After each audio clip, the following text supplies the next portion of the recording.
Hello दोस्तों, jetty academy में आप तमाम बच्चों का खैर मकदम है। आज मैं आप तमाम बच्चों को 12 क्लास उर्दू का चैप्टर नंबर 15 पढ़ाने वाला हूं। कौन सा चैप्टर? चैप्टर नंबर 15 पढ़ाने वाला हूं। और वो चैप्टर नंबर 15 जो है आपका बरक़े कलीसा है। क्या है चैप्टर नंबर 15? चैप्टर नंबर 15 है आपका बरक़े कलीसा, और ये एक ज़रीफ़ाना नज़्म है। क्या है? चैप्टर नंबर 15 आपका बरक़े कलीसा है और ये एक ज़रीफ़ाना नज़्म है। तो अब हम चलते हैं असल चैप्टर की तरफ और इसके मुसन्निफ और लेखक की तरफ। ठीक है, तो मैंने कहा कि आपका चैप्टर नंबर 15 है बरक़े कलीसा और ये एक ज़रीफ़ाना नज़्म है। ठीक है, तो इसके मुसन्निफ और लेखक कौन है? यानी जो नज़्म जो है बरक़े कलीसा, इसके मुसन्निफ और लेखक और राइटर कौन है? तो इनके जो मुसन्निफ है अकबर इलाहाबादी।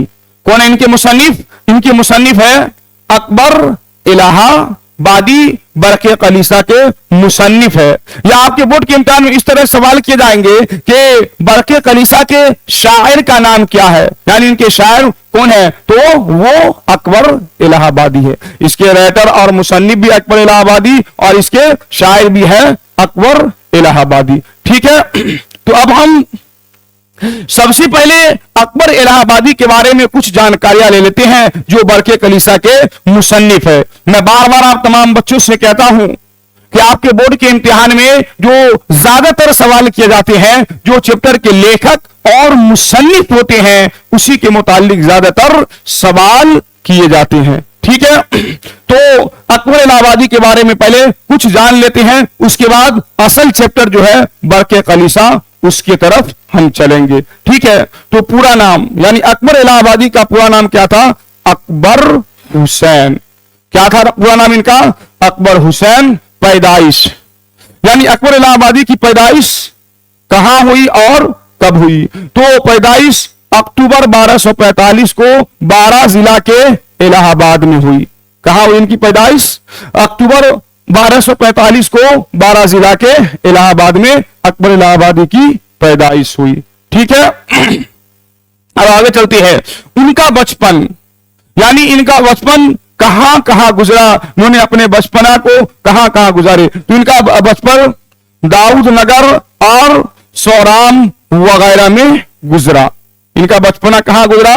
दाऊद नगर और सौराम वगैरह में इनका बचपना गुजरा।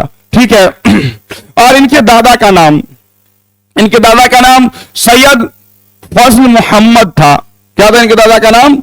अकबर इलाहाबादी के दादा का नाम सैयद फजल मोहम्मद और वालिद का नाम जो था तफज्जुल हुसैन। क्या था? दादा का नाम फजल मोहम्मद और वालिद का नाम तफज्जुल हुसैन था अकबर इलाहाबादी के। ठीक है, अब 1856 में जब अकबर की उम्र 11 बरस की थी, यानी 1856 में जब अकबर इलाहाबादी की उम्र 11 बरस की थी, तो उनके वालिदैन इलाहाबाद में दाखिल हुए, यानी इलाहाबाद में सुकुरत पजीर हो गई, यानी इलाहाबाद में उनके वालिदैन रहने लगे। यानी 1956 में जब अकबर इलाहाबादी की उम्र 11 बरस हुई तो उनके वालिदैन यानी उनके वालिद वालिदा इलाहाबाद में रहने लगे, इलाहाबाद में मुकीम हो गए। ठीक है, दाखिला जब इनके वालिद और वालिदा इलाहाबाद में मुकीम हो गए तो इनका जो दाखिला हुआ मिशन स्कूल में इनका दाखिला हुआ। अकबर इलाहाबादी का कहा दाखिला हुआ? मिशन स्कूल में इनका दाखिला हुआ। और घर पर तालीम यानी मिशन स्कूल से दाखिले होने से पहले जो वो घर पर तालीम हासिल किए हुए थे, क्या क्या कौन कौन सी चीज में वो तालीम हासिल किए हुए थे? उर्दू, फारसी, अंग्रेजी, अरबी, रियाजी वगैरह। यानी उर्दू भी कुछ जानते थे, फारसी भी जानते थे, अंग्रेजी भी जानते थे और गजल और रियाजी वगैरह भी ये मिशन स्कूल में दाखिला लेने से पहले इतना चीज वो पहले ही पढ़ चुके थे। ठीक है, फिर वो वकालत का इम्तिहान पास किया और वकील हो गए। यानी फिर अकबर इलाहाबादी वकालत का इम्तिहान पास किया और वो वकील हो गए, और 1903 में वो रिटायर होने 1903 में वो रिटायर हुए, यानी 1903 में वो अकबर इलाहाबादी वो रिटायर हो गए, और इलाहाबाद अदालती खिदमात की वजह से 1989 में खान बहादुर के खिताब से नवाजा गया। यानी जब वो 1903 में रिटायर हुए तो इलाहाबाद अदालती खिदमात की वजह से 1989 में खान बहादुर के खिताब से इसे नवाजा गया। ठीक है, जब वो रिटायर हो गए तो इन्हें तरह तरह की बीमारियां होती थी, इनकी माली हालात बहुत ज्यादा कमजोर हो गए, यानी बहुत ज्यादा बीमार होने की वजह से वो कमजोर हो गए। तो इनके बीबी का इंतकाल 1910 में हो गया, यानी अकबर इलाहाबादी के जो अहलिया थी, उनकी बीबी थी, उनका इंतकाल कब हुआ? 1910 में, और 1913 में उनका बेटा हाशिम का भी इंतकाल हो जाता है। यानी 1910 में इनकी बीबी का इंतकाल होता है, और 1913 में इनका बेटा जो था हाशिम, उसका भी इंतकाल हो जाता है। इसकी वजह से और इन्हें बहुत ज्यादा सदमा पहुंचता है, यानी बहुत ज्यादा तकलीफें होती है, माली हालत कमजोर हो गए, बीबी का इंतकाल हो गया, और बाप की मौजूदगी में जब किसी के बच्चे का इंतकाल हो जाता है तो उसके दिल पर क्या गुजरता है वो खुद उसके वालिद उसका अंदाजा लगा सकते हैं। बीबी का इंतकाल हो गया, बेटे का इंतकाल हो गया, माली हालात भी बहुत खराब है। तो अकबर इलाहाबादी का भी इंतकाल 9 सितंबर 1921 में हो गई, यानी उनका भी इंतकाल कब हुई? अकबर इलाहाबादी का इंतकाल 9 सितंबर 1921 में उनका इंतकाल हुआ। ठीक है, और औध पंच के नवरत्नों में थे, यानी इससे आपसे सवाल किए जाएंगे कि अकबर इलाहाबादी किन नवरत्नों में शुमार किए जाते थे? तो औध पंच के नवरत्नों में शुमार किए जाते थे अकबर इलाहाबादी। ठीक है, अकबर इलाहाबादी के बारे में आपके बुक के अंदर इतना ही सारे चीज को बताया गया है, और इतना ही सारी चीज को बयान किया गया है। इसको अपने कॉपी पर स्क्रीनशॉट करके अपने कॉपी पर जरूर नोट करें, और इसको अच्छी तरीके से याद कर ले। मैं बार बार कहता हूं, आपके बोर्ड के इम्तिहान में ज्यादातर जो सवाल किए जाते हैं, जो चैप्टर के लेखक और मुसन्निफ होते हैं, उसी से ज्यादातर सवाल किए जाते थे। तो इसका स्क्रीनशॉट कीजिए और कॉपी पर इसको नोट कीजिए। ठीक है, अब हम चलते हैं असल चैप्टर की तरफ। आपका चैप्टर नंबर 15 क्या था? बरके कलीसा। इसके मुसन्निफ कौन थे? अकबर इलाहाबादी। कौन थे इसके मुसन्निफ? इसके मुसन्निफ थे अकबर इलाहाबादी। ठीक है, बरके कलीसा के मुसन्निफ कौन है? अकबर इलाहाबादी। और इस नज्म के अंदर सबसे पहले हमें यह समझना है किस चीज को बताया गया है, किस चीज को बयान किया गया है। यानी अकबर इलाहाबादी एक कलीसा, यानी जो ईसाइयों के चर्चगाह को कहते हैं, उसमें जाते हैं और एक निहायत हसीन जमील लड़की को देखते हैं, बहुत ज्यादा खूबसूरत लड़की है, और उस पे वो फिदा हो जाते हैं। सबसे पहले उस लड़की के हर एक चीज को बयान करते हैं। उनका गाल कैसा था, वो किस तरीके से हंसती थी, वो किस तरीके से बोलती थी, और वो क्या क्या चीज करती थी, हर एक चीज को बयान किया है। फिर उस लड़की को अपने मोहब्बत का बारे में कहते हैं, तो वो लड़की अपना मुंह चढ़ाकर ना जाने मुसलमानों पर और इस्लाम पर तरह तरह की बातें करते रहते हैं, बहुत तरह तरह की बातें करते हैं। आखिर में अकबर इलाहाबादी कहती हैं, ये तमाम चीजें जो है मुसलमान के बारे में, वो ऐसे ही हम नाम के मुसलमान है, और जितने भी पिछले कहानी है, पिछले वो सब किस्सा और कहानी है। जब मिस इसकी इस बात को सुनते हैं तो अकबर इलाहाबादी से मोहब्बत कर बैठते हैं, और वो मोहब्बत के लिए राजी हो जाते हैं। इन्हीं तमाम चीजों को इसके अंदर बयान किया गया। देखिए, रात में इस मिस्से कलीसा में हुआ 2-4, हाय वो हुस्न शौकी वो नजाकत उभार। जुल्फ पेचा में वो सज धज के बुलाए भी मुरीद, कदर रआ में वो चश्म खम क़यामत भी शहीद। आंखें वो फितना दरा के गुनाहगार करे, गाल वो सुबह दरक्षा के मलिक प्यार करे। यानी उनके बारे में तमाम चीज बता रहे हैं। गरम तकरीर जिसे सुनने को शोला लब के, दिलकश आवाज के जिसके सुनकर बुलबुल झुके। दिलकशी चाल में ऐसी कि सितारे रुक जाए, शरकसी नाद में ऐसी कि गवर्नर झुक जाए। आतिशे हुस्न से तकवा को जलाने वाली, बिजलियाए लुत्फ तबस्सुम से गिराने वाली, और पहलुए हुस्न बयां शौकी तकरीर में गर्क, तुर्की व मिस्र फलस्तीन के हालात में गर्क। पस क्या टूट गया दिल में सुकूत ही ना रही, सर थे तमकीन के जिस गत में वो गत ही ना रही। ज़ब्त के अज़्म का उस वक्त असर कुछ ना हुआ, या हफीजों का क्या विर्द मगर कुछ ना हुआ। यानी इसमें अकबर इलाहाबादी कहते हैं कि हम एक कलीसा में गए और मिस नाम की एक लड़की, यानी अंग्रेजों की लड़की को मिस कहते हैं। जब मैंने कलीसा में अंग्रेजों की लड़की को देखा, बहुत ज्यादा खूबसूरत है, बहुत ज्यादा सज धज कर वो कलीसा में मौजूद है। जुल्फ पीछा वो सज धज के बुलाई है, कदर आ वो चश्म कम क़यामत भी शहीद। आंखें वो फितना दरा के गुनहगार करे, यानी उसकी आंख इतनी ज्यादा खूबसूरत है कि कोई शख्स उसकी तरफ देख ले तो वो उसको गुनहगार कर दे। यानी इसमें उस महबूबा के हर एक चीज को बताया गया है कि जब वो बात करती है तो ऐसा लगता है, उसका गाल ऐसा लगता है खूबसूरत देखने में कि लगता है कोई मलिक यानी कोई बादशाह उससे प्यार कर बैठेगा। उनके हर एक चीज को इसमें बताया है और इसे बल्कि कलीसा के अंदर बयान किया है। ठीक है, अब आगे देखिए। और अर्ज की मैंने ए गुलशने फितरत की बहार, दौलत व इज्जत व ईमान तेरे कदमों पर निसार। वो जो बताए पहले उसमें उसकी हर एक खूबसूरती, हर एक चीज, यानी हर एक चीज के बारे में बताया है।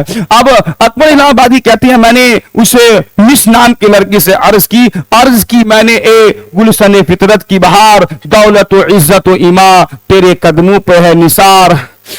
तू अगर अहद व वफा बांध के मेरी हो जाए, सारी दुनिया से मेरे कल्ब को सैर हो जाए।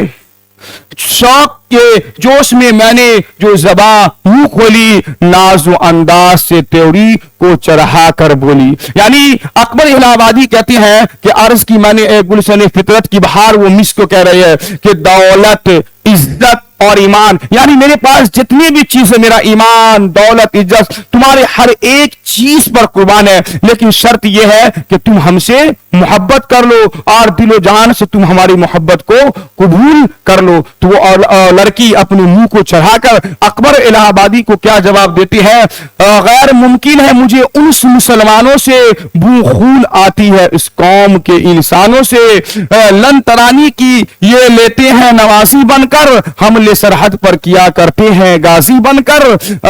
कोई बनता है जो मेहदी तो बिगड़ जाए, आग में कूदे तो तोफ से लड़ जाए, गुल खिलाए कोई मैदान में तो इतरा जाए, पाए सामाने इकामत तो कयामत ढा जाए।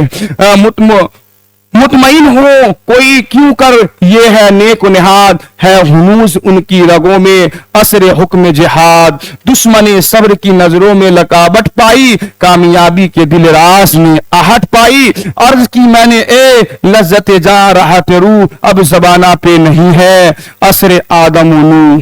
यानी इसके अंदर जब अकबर इलाहाबादी मिस से कहती है कि अर्ज की मैंने एक गुलशन फितर दौलत इज्जत ईमान तेरे कदमों पर निसार, तू अगर अहद वफा बांध ले मेरी हो जाए, सारी दुनिया से मेरे कल्ब को सैर हो जाए। यानी तू जब हमसे मोहब्बत कर लेगी तुम्हारे कल्ब को बिल्कुल सुकून और इत्मीनान मिल जाएगा। तो वो लड़की क्या जवाब देती है कि गैर मुमकिन है मुसलमानों से मोहब्बत करना, मुसलमानों से मोहब्बत करना, क्योंकि मुसलमान के अंदर से खून की बू आती है। مسلمان صحیح نہیں ہوتا ہے، پہلے والا مسلمان صحیح نہیں ہے، بلکہ یہ جہادی ہے، بلکہ یہ نماز کو یعنی کسی چیز کو صحیح ڈھنگ سے نہیں کرتے ہیں، مہدی بن کر وہ سرحد پر جا کر غازی بن کر ایک دوسرے کو قتل کرتے، یعنی طرح طرح کی باتیں مس اکبر الہ آبادی کو سنانے لگے۔ پھر آخر میں کہتے ہیں عرض کی میں نے اے لذت جاں راحت روح، اب زبانہ پہ نہیں ہے عصر آدم منہ،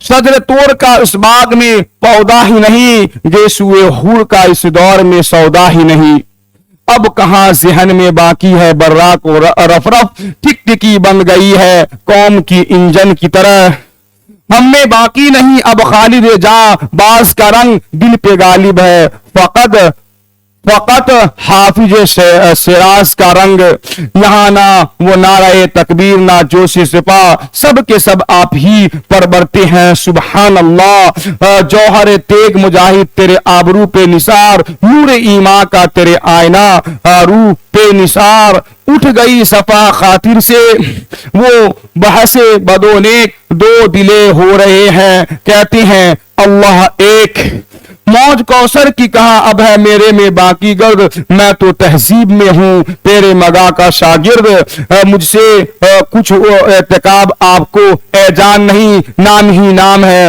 ورنہ میں مسلمان نہیں، جب کہا صاحب میں نے جو ہو صاحب فہم، تو نکالو دل ناز سے یہ شعبہ وہم، میرے اسلام کو ایک قصہ ماضی سمجھو، ہنس کے بولی تو پھر مجھ کو راضی سمجھو۔